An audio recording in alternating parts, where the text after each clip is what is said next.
Hey, what's up, guys? Note Investor here. I'm back from a couple of days of break, enjoying some great outdoors. Took a few days off going into the weekend. I'm thinking, hey, we've had a nice run. We're probably going to see a little pause here. It was a good time to get away from the charts for a couple of days, but the consolidation continues. So I'm back. I want to bring an update to Bitcoin. Want to talk levels to look at. We are seeing some selling showing up here today as Bitcoin is testing support again here. So I want to look at a few key levels, but that Bitcoin dominance continues to rise. And I'm thinking I'm getting close to doing some shopping here. I've been primarily BTC here for most of July, and some of these alts continue to just lose ground versus Bitcoin. And they're starting to reach some levels where it's starting to get very attractive here. I haven't done anything yet, but I am certainly going to start paying attention to some reversals, and we'll take a look at a few of those names. But first, let's go to the coin market cap. So you can see here, looking at the last 3 months, we had that peak in May where the coin market cap peaked at around $471 billion and just continued to drive lower. We found that low in June, and here recently into July, I was expecting that July rally. As you guys know, we saw a pretty decent rally. However, we didn't see it in the alts. It was very much a Bitcoin show, and we can see here in the recent couple of weeks that $300 billion mark has been that elusive hurdle that we need to continue to try to get above, and so far has not been the case. Today, as I record this, we're sitting right around $290 billion, and things are pulling in here a little bit. Going to the dominance chart, you can see the Bitcoin dominance is right at around 48%. Just continues to march higher as Ethereum and some of the other big cap names continue to lose ground. You're looking at the small caps also just lagging BTC all around. So the total market cap has not, as a net, grown very much, but you can see that Bitcoin dominance continues to grow as some of these alts continue to lose ground versus BTC, and capital is flowing out of the alts and into BTC. And as we know, the ETF has absolutely been a factor in that happening. So until we get some one way or the other news or clarification on the ETF, you can expect for Bitcoin to continue to look strong versus the alts. But like I said, I'm starting to look around and looking at some of those projects that I like longer term, more intermediate term, and some of them are just very oversold versus Bitcoin. And so I'm starting to pay attention for some signs of reversal versus some of those versus Bitcoin on some of those names. So let's take a quick look at the Bitcoin chart here. So going to BTC here, I've got the daily chart up right now. You can see here the blue line on my chart is the 10 EMA, the exponential moving average. As you guys know, I use that as a short-term moving average. Just it gives me a very quick reference. Are we trending higher? Are we trending lower? It's a short time frame that I like to use. And you can see here it tends to act as a little bit of support and vice versa resistance when we're trending lower. And we had this support show up here as Bitcoin broke above that 7,500. And right now we're pulling back here. Friday we had that shakeout and then the reversal on ETF news and reaction. There was a nice recovery on that. We had a low right around that 7,800 mark, which was my first support level that I've been watching. And right now we're testing that 10 EMA. So the shorter term time frames certainly look like it's rolling over, but if you look at the longer term, you can see Bitcoin is just really starting to tighten up here. So the level to be keeping an eye on first is going to be that 7,900, and then ultimately I'm watching that support that we saw come in over the weekend around 7,800. That's going to be your first level to be watching, and then below that 7,500, which was that wall that was just continuing to be resistance, finally broke and it went straight to 8,500 after that very quickly. So on the downside 7,800 and then 7,500 if we continue to see some downside action. Now looking at the upside here, if it wants to break out here, the levels that I'm watching here near term are going to be that $8,300 mark. That has been the level of resistance here over the last few days. Let me clear this line for us here. So you can see what I'm highlighting here. This little zone right around that $8,300 mark above that is going to be near-term resistance. You see we've tested it, and just now the 4 hour is really starting to roll over here. But the RSI levels are starting to cool off, and that isn't another level that I'm watching here. we got very extended here in the short run. RSI levels on the 4-hour chart were hidden above 80, and since then it's been rolling over and cooling off. And so now I'm paying attention to that. It's breaking 40 right now. I want to see if that holds, and if not, then you're going to be looking for around a 30 mark on the RSI. And so for now, those are the levels to be watching on the upside and the downside. And so 7,800 down to about 7,500, it's going to be that near-term support.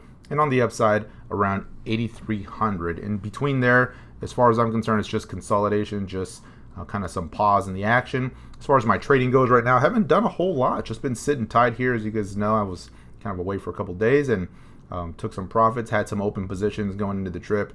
Those did get stopped out when this little shakeout here. But other than that, just kind of been sitting tight, waiting for this to play out one way or the other. And so we'll take a look at some of those alts here as we look at the consolidation on BTC. So looking at EOS, I was watching EOS for a potential inverse head and shoulder pattern formation.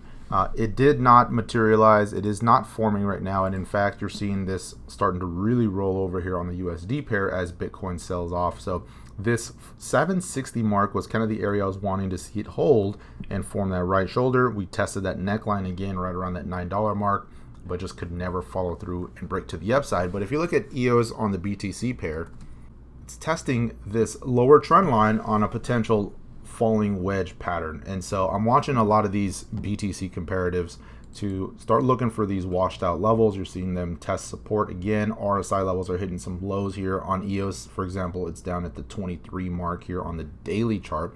And so just a long time downtrend versus BTC here the last couple of months. And this chart looks the same for many of the alts, some of them much worse. There's a few that are starting to buck the trend here, but for the most part, you're seeing the alts just continuing to lose ground. And so it's just not been favorable for the alts. When Bitcoin was rallying on some of that news of ETF, the strong move in Bitcoin sucked a lot of the energy out of the alts, and you saw every time Bitcoin moved up, the alts took a hit. And then now that Bitcoin's pulling in, the alts are taking a hit. And it kind of reminds me a lot like what we saw late last year. For those of you that were trading in October and early November, we saw a very similar action. When Bitcoin went up, the alts took a hit. When Bitcoin went down, the alts took a hit. And so we're starting to see that, but I don't believe the alts are dead or done with by any means. And in fact, I am starting to look out for some good valuations here for some more intermediate type of position trading on some of my longer term holds and cycling out of BTC. But for the most part, I'm still very much BTC heavy, dominated BTC for sure in the portfolio. But on the trading side, looking for some potential reversals here on some of these alts. Looking at Ethereum, because Ethereum is a good bellwether for how the overall market is versus BTC. And you can see here, same story. We've had that quick sell-off.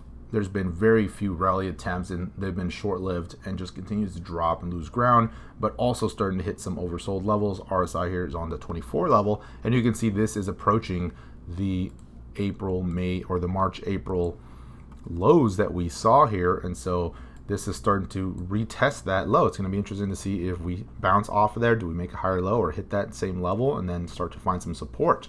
Bitcoin Cash, same thing, continues to drive lower versus Bitcoin, but is also forming a falling wedge in the big picture. And so starting to see a lot of these patterns emerge here. Looking at Tron, this one was attempting again to form a low, so it's something I'm keeping an eye on here, but it seems like every time it tries to rally, you see some big selling show up. There's a lot of distribution. We saw it up here, we saw it here a couple of days ago, and here it was looking like you wanted to get going again yesterday, but seeing some pullback. But until it breaks this support, you got to give it the benefit of the doubt. It's trying to form a low. Now we want to see some upside confirmation on some of these names. I want to look at some of the dollar pairs because some of these are at key support levels, and we want to see these hold here.